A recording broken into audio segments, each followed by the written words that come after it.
I need to send a letter of thanks to Dyson. I discovered my wife, 49 female, of 17 years, 18-month affair when I updated our fan filter on the app it uses. Here's some background. We've been married 17 years with no children of our own. She's been divorced once and had 2 daughters that I helped to raise, now 28 and 23, prior to our marriage. We've really only had minor bumps and issues, in my opinion. We've had an open door type of communication with each other, whether it be work issues or venting or sexual issues or just how we are feeling. Often we will just talk on the couch about life and philosophy in general. I felt that we had a great connection and a pretty heavy, fulfilling sex life. We are both in good shape and maintain a healthy lifestyle. I work in the medical field, and due to things being what they are, have been putting in a decent amount of overtime over the past 5 months. She works in a legal consultancy and has been working from home for the past 5 months, which has made things a bit distant, but on our days off, we are tight. Changed the filter on the Dyson fan in our bedroom last night. Asked my wife if I could use her phone to update the app in order to reset the change filter alert. Mine was on the charger next to the front door. I noticed she had put on a pattern unlock and kind of wanted to ask her what that was about. As I was finding the app on her phone, a notification for Snapchat popped up. My stomach dropped immediately as I read the small tag. "I'll bring the special toy," it said. My brain understood the words, but my mind just stopped functioning. She asked what was the matter after, I guess, several minutes of me just sitting and staring at the bedroom fan. My wife has an obligatory quarterly out-of-town meeting that puts her 2 states away for 5 days every business quarter. I knew it was about this coming trip Monday.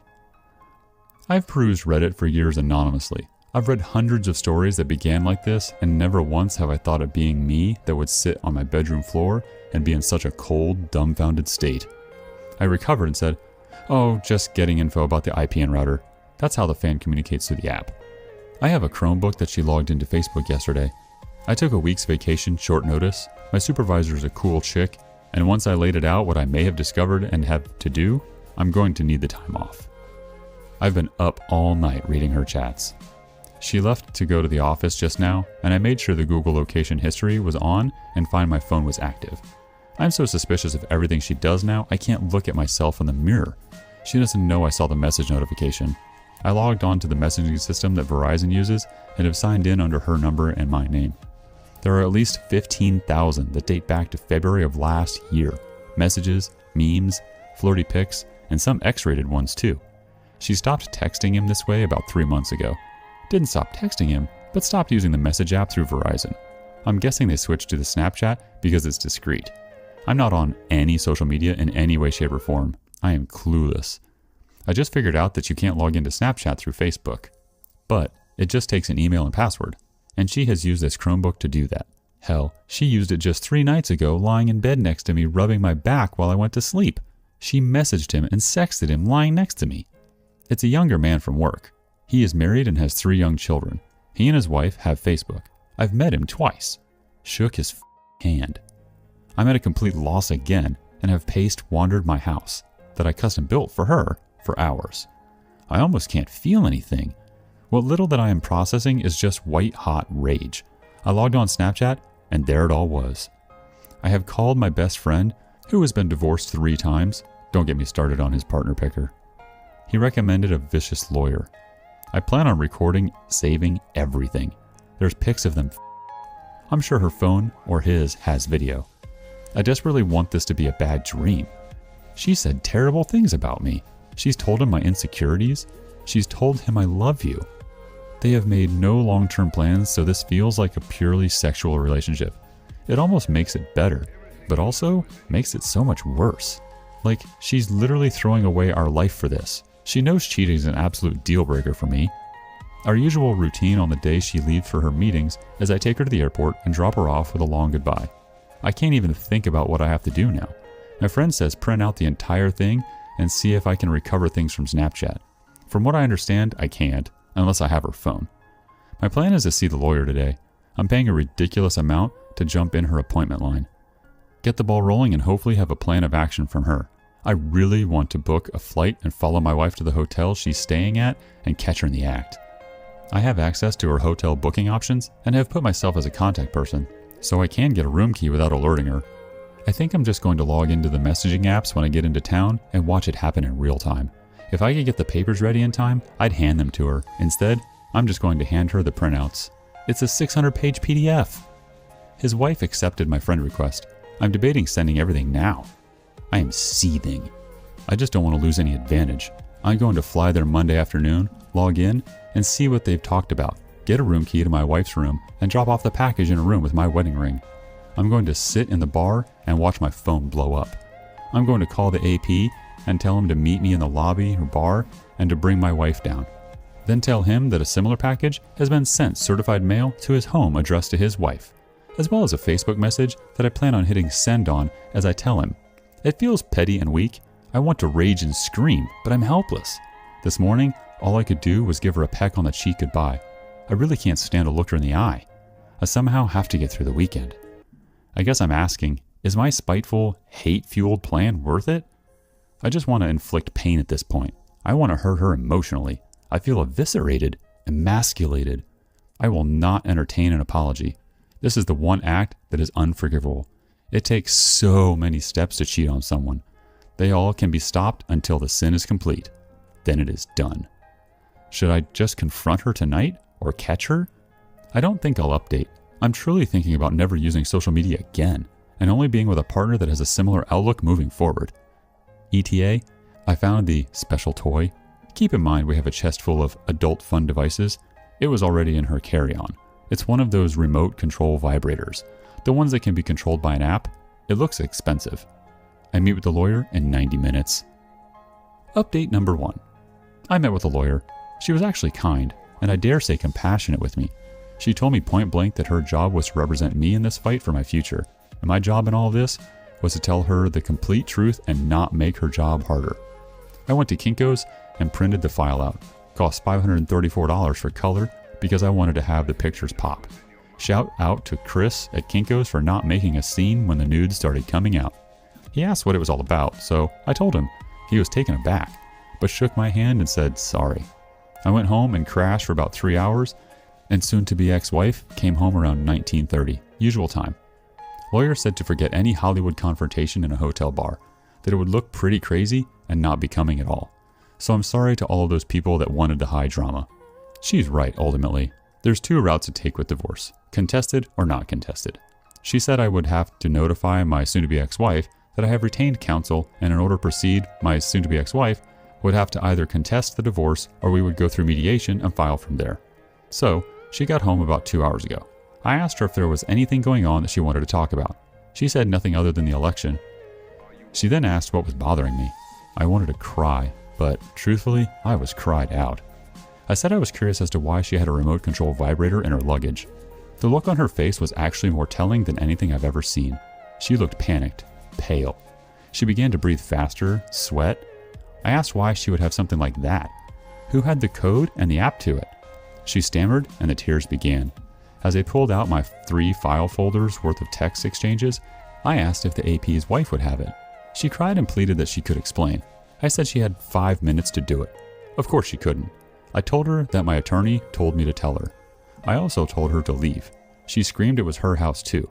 I calmly told her that may be, but I would be notifying everyone about her affair and betrayal. That even the girls will know. Or she can leave now and find living arrangements for the time being. Hell, she'll be at her work conference for a week. She was speechless. I calmly pulled up Facebook and showed her the AP's wife. I said, do you want me to tell her, or are you going to do it right now?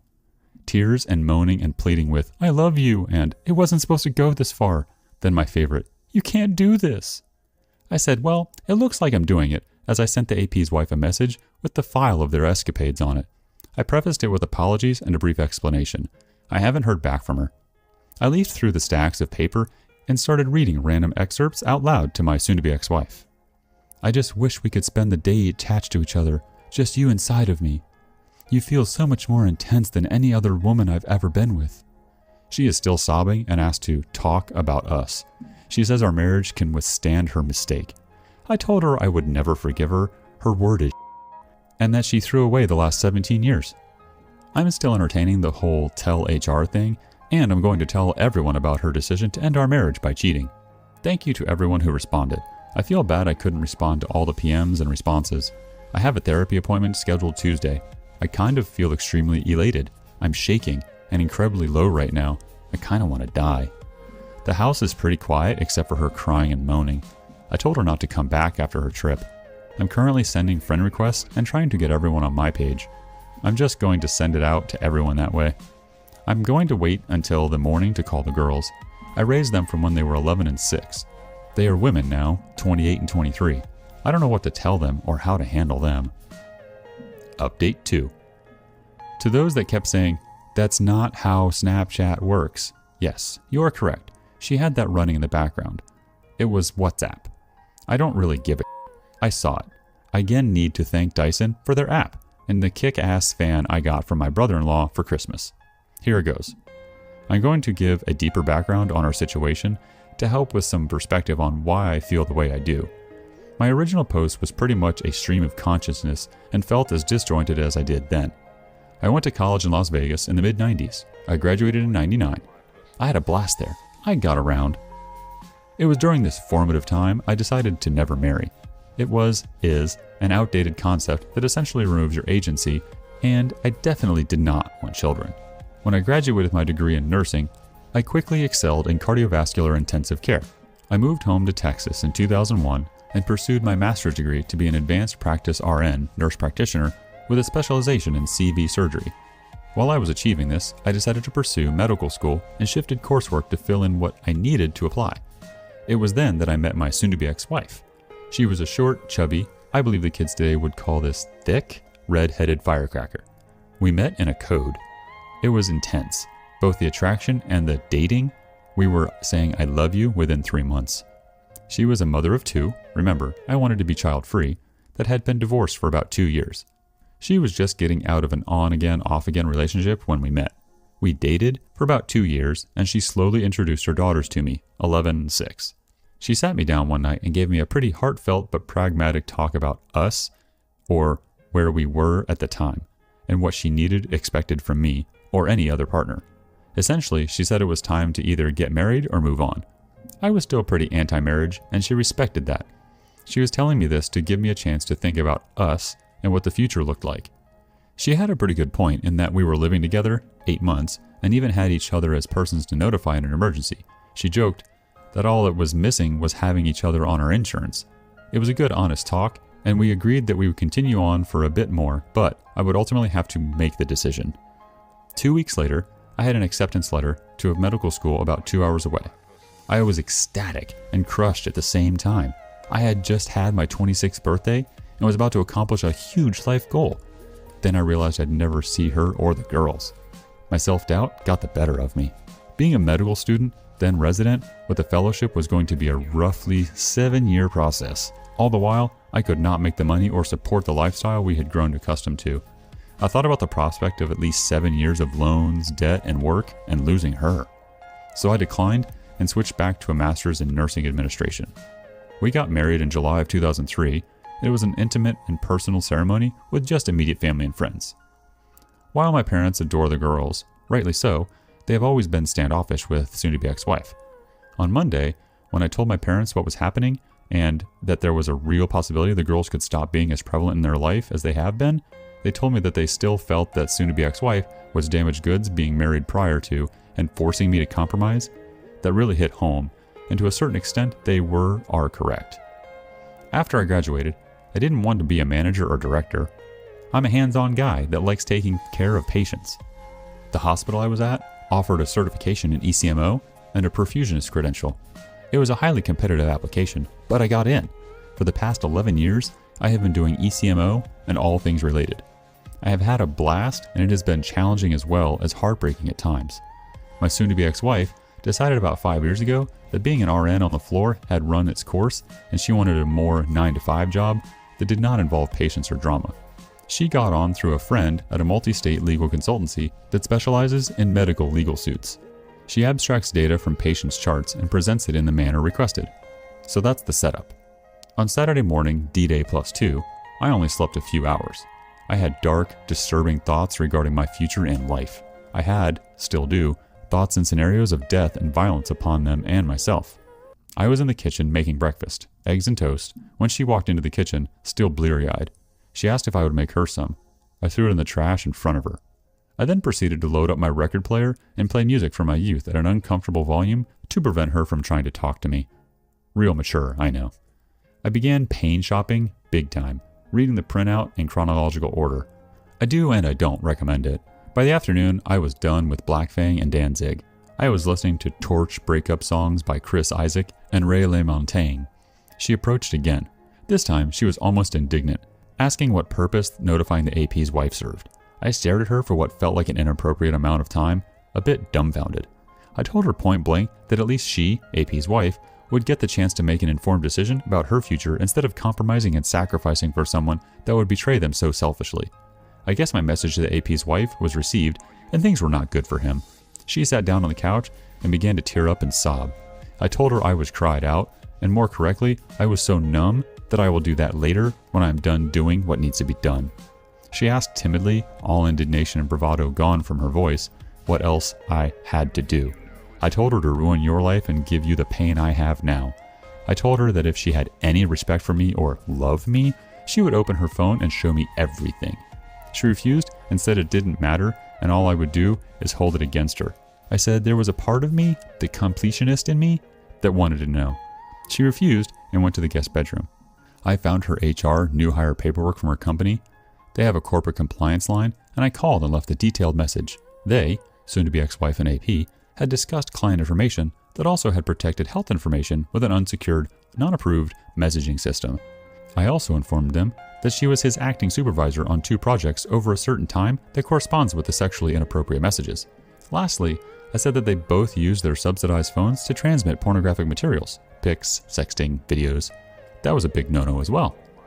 My whole life, I have viewed myself as a peaceful and rational man. This has broken that part of me. I don't know where all of this anger has come from. I am somewhat worried. Like, will it stop? I know in the long run, to get over this, I will have to accept her apology and forgive her for her mistakes. I just don't know if I'm capable, and it is worrying to me. That evening, I continued to notify family and friends of the situation and her actions. I called a physician friend and requested a favor for a checkup and an STD check. He had questions. I answered. My eyes got heavy around 8. Sunday, D-Day +3. I decided to drive to see the girls. They are about 3 hours away. The youngest is still in college for another semester, maybe longer. Thanks, 2020. I have been having pretty extreme feelings about them since this began. I have formed a respectful, friendly relationship with them, but not much of a fatherly one. The oldest especially. We are cordial, but there's always that "you're not my dad" vibe between us. The youngest, not so much, but when they are together, it gets more prevalent. I left early Sunday around 5 a.m., arrived at their condo, their fathers pay for it, just after 8:45. I had collages and good coffee for them. They were immediately worried about their mother before I said anything. I told them point blank the situation and that their mother would probably be moving in the next 3 to 6 months. I can honestly say it was best to do and say this in person. I told them everything. They were disappointed in her. I then told them that I wasn't there to get them to take a side, but they were adults in a special circumstance within our relationship, and if they decided they didn't want to interact or have a relationship with me, that was okay. I would be somewhat let down, but also relieved. I told them, however, that our relationship or lack thereof should not interfere with their grandparents, my parents. They both agreed that they would like to definitely keep in touch with their grandparents. I left there around 11 and headed home. I stopped at my best friend's house and cried a little. I had essentially helped to raise them as best I could. Their father was absentee most of their childhood and started another family 6 hours away. My best friend decided that I had drank enough the past 72 hours and I needed to sleep. I crashed at his place that night. I had noticed soon-to-be ex-wife had been blowing my phone up after I left the girl's place. Oh well, I was too tired and in too dark a place to care. Monday, D-Day +4. I arrived home around 8 and noticed her Porsche was still there. I thought for a moment that she'd Ubered or Wazed to the airport. No, she had not. She was up and had breakfast made. She asked me to sit down and eat with her. I did. She asked how it tasted. I told her like static. I told her I've had a hard time tasting and feeling anything other than bitterness and anger for the past 5 days. She had called in sick at work and did not leave for her quarterly meeting. She tried to start talking about how worried she was for me and that she loved me so much. She had gotten a call from her oldest yesterday around noon, and they were deeply disturbed by her behavior. I laughed. As I did it, I realized it was not a funny laugh. It had a manic kind of feel to it and took me aback. I said, "Oh, you love me so much. You have a 1.5 year affair behind my back? You love me so much you some other married man? You love me so much you pissed away nearly half of my life because... She had never given me a reason as to why she did it. I told her that, and it made it so much worse. I went to the liquor service and pulled out the bottle. The bottle was an 18-year Glenfiddich that my grandfather bought for us when we got married. It was our tradition to have a small sip on our anniversary night, and remember that things get better with time and patience. I chugged the remainder of it. It was about 1/3 of the bottle that was left. I said, sorry I didn't offer her any because she did not deserve any. I went to the bedroom and began pulling all of the pictures off of the wall that had us or her in them. I placed them on the kitchen table. She had left. My attorney, or rather her paralegal, called to notify me the petition for divorce was ready, and I needed to sign off on it before it could be filed and soon-to-be ex-wife would be served within 10 business days. I read it quickly, while very buzzed on premium scotch, e-signed and pressed send. I also got a message from the AP's wife. She reluctantly thanked me for this horrible but good revelation. She declined to speak with me, but wanted to message me to tell me. She found texts and videos with other women besides my soon-to-be ex-wife. She kicked him out and was going to an attorney soon. They live in California. He's I proceeded to listen to music and have a few more drinks. I fell asleep around 4 in the afternoon. I heard her come home around 10. She saw the pile of pictures and things that had at one time meant something to us. She began sobbing and asking me to talk to her. I only asked one question. Why? She kept saying she didn't know. I called her vile things and said that she made so many decisions to get to just the first text. It was she that started it. I was pretty loose with my tongue due to being drunk. I laughed at her and started taking off my clothes and said, you threw away this, pointing to my body. I'm going to get for it, but I'm 6'4" and weigh 200 pounds. Up until last week, I still jogged and lifted weights 4 times a week for some pot-bellied needle-dick guy that wasn't going to do anything for her. I went to my room and had a shower. When I got out, she was in the bed naked. She had lit some candles and begged me to f*** her. I turned on my camera and told her to repeat what she said. I thank everyone who mentioned doing this, just in case. For whatever reason, my erection did not do a good job of convincing her that I didn't want it. So I did it. I was not kind. I put her in uncomfortable positions and pounded her. I told her I wanted anal, and I wanted to hear her beg me for it. I recorded it all. I felt so many mixed emotions after. I love her, and I'm indifferent to her. I hate her, and I think nothing of her. I want her and feel like I need her, but it hurts me to think of us anymore. We fell asleep together. I woke up kind of hungover and had a hard time looking at myself in the mirror. Tuesday, D-Day +5. Therapy was a 2.5-hour session. Unbeknownst to me, she followed me there and wanted to know what I was doing. I told her I was getting some therapy for the emotional trauma I had after realizing I had thrown away most of my life on someone who couldn't even give me a reason as to why she would cheat on me. I was a little loud and teary-eyed. My soon-to-be new therapist saw most of the exchange. I called her horrible names and told her I wished her dead. Needless to say, my session was intense. He prescribed some sedatives for me, and I had another shorter appointment scheduled on Thursday. We discussed my anger and betrayal, my emasculation, my fear of the future. I explained I'm terrified of the unknown. Last week, I felt like a complete man. I had a vision and goals. I also had a partner to deal with any issues and obstacles. Now, I am a ship without a rudder or mast. I feel no sense of direction or power or means to get away from this. He started explaining the why that I wanted to know. It isn't a single question. It is a series of questions that is pretty interesting. I suppose you can apply it to any behavior that you want to explain the motivation behind it. He said that instead, I should calmly ask my soon-to-be ex-wife what within herself gave her permission to do this to me. There were several more to follow up with, but this is what stuck out the most. I told him about the sex. He recommended that I lay out explicit ground rules regarding our physical relationship. He ultimately recommended that I don't do it anymore. It would confuse and exacerbate things tremendously unless reconciliation was my goal. I cried, I raged, I left exhausted. Soon-to-be ex-wife was still outside waiting for me. I walked past her and didn't respond to her questions and pleading. I got a call from the physician's office to get tested and went to that appointment. I told him the short version. He recommended to stop drinking and take the sedatives cautiously. I went home and proceeded to continue removing my things from the house and boxing them up. I've decided I would move out. I called work and requested a face-to-face meeting. The thought of working or concentrating on legitimate life and death issues is not possible in my current state of mind.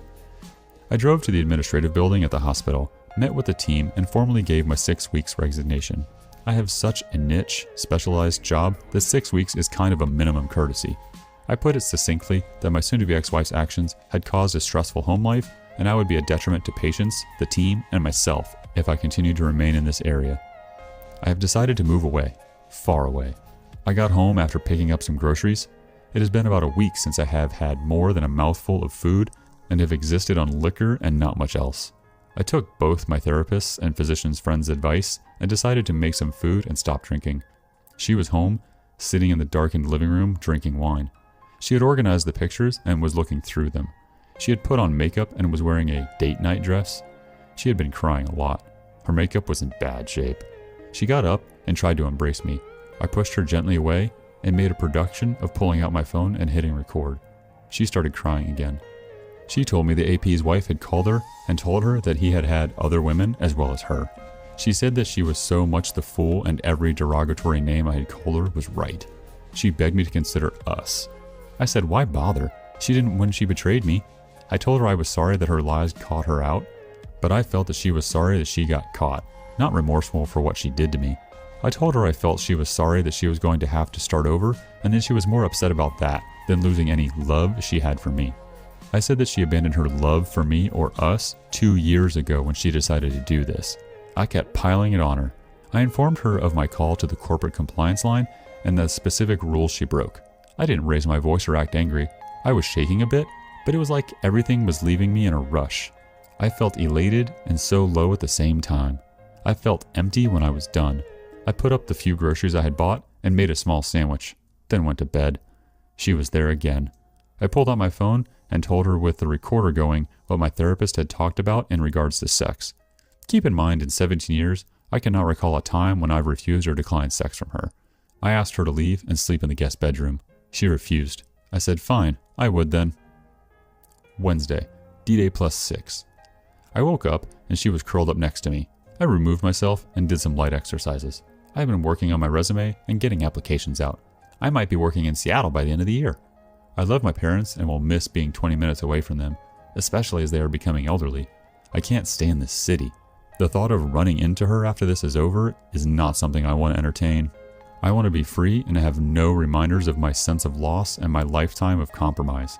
It was a pretty blah day, and it rained off and on for most of it. I met up with my best friend and gave him a rundown over an early dinner. We decided not to drink. My attorney said that me moving away will not affect the outcome of the financials. I'm going to live off my PTO until the end of October and use my half of our liquid savings to relocate and settle. I feel empty and I'm trying to laugh at his funny jokes, but it's an effort. I keep finding myself in a deep emptiness that has such a powerful pull. I have never thought about ending my own life, but for the past few days or nights, I've had daydreams of what it would be like if I wasn't here. I'm going to tell my therapist tomorrow. Soon-to-be ex-wife has been going to the library. I've been watching through Google and reading relationship books. I have been reading Chump Lady. It's great stuff. She got a call from her work. I eavesdropped on a small portion of it, but I know she has a meeting tomorrow, despite her claiming to be sick. She was in bed again, just like the past 2 nights. I am so conflicted. I just want to feel something, but I feel so little but hate and resentment for her that the only sex I want is sadistic. I'll admit that during the abusive sex we had Monday, I felt almost a runner's high, but there was a crash, and the next day I was angry at myself. I am doubting myself a small amount in regards to not wanting her back. I know she f***ed up huge, but I don't know if I can forget it or forgive it. I am a tangled mess. I told her the ground rules, with my phone recording, in regard to sex. I told her that it did not indicate reconciliation or some covert signal that I wanted that. I told her this is probably hysterical bonding and not healthy. I told her that I was going to not be gentle or care about her feelings or needs during it. She was teary-eyed and nodded understanding. She quietly said that she deserved it. She then rolled over and got on all fours. Thursday, D-Day plus 7. I woke up with her spooning me. I laid there for a while and heard her breathing change pattern. I could feel her looking at me. I asked with my back turned to her what her meeting was going to be about. She said it was an HR representative and it was probably going to be bad. I said, yep. She asked what she could do to make us right or equal again. I said nothing. She offered an open marriage on my end. She would not pursue anyone, but I could. I chuckled, no, I don't trust her. She said that was fair. We had this conversation with my back to her. It was easier than looking at her. I get mad when I see her face.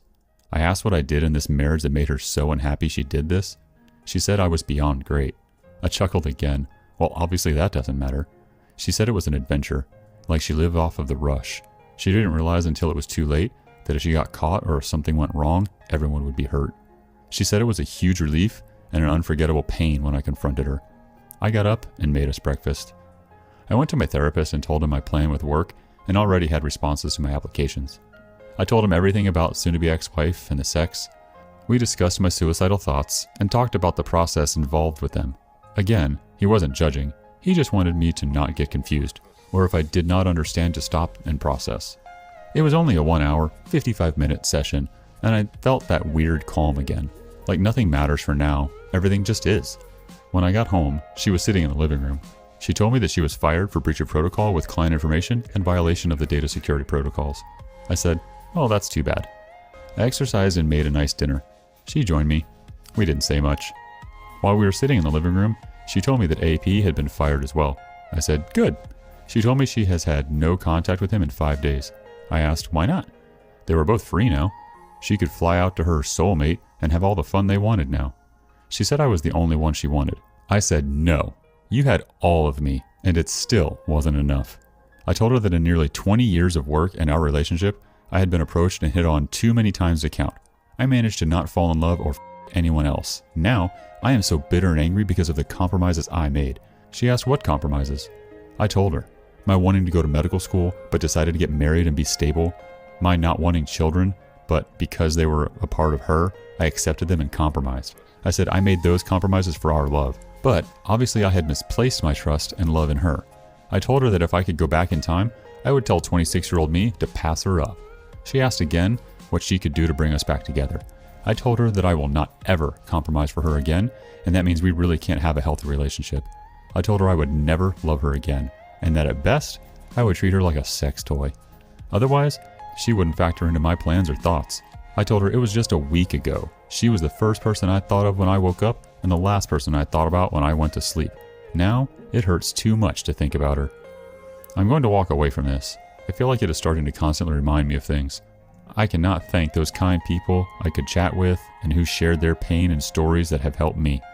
This has been, on a whole, a good thing for me to do, but I keep replaying things and feelings I'd rather just walk away from. I remain confused about what I want. I don't know if I will ever be 100% about anything with her ever again. I have bi-weekly appointments for the next 4 years with my therapist.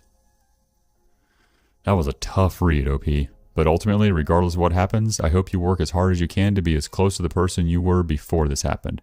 It's clear that you're emotionally in such turmoil and suffering and fully expect it. Please keep up the therapy and avoid the destructive behaviors that are occurring, alcohol and the not eating, and try to find peace. More than anything, you need to find peace.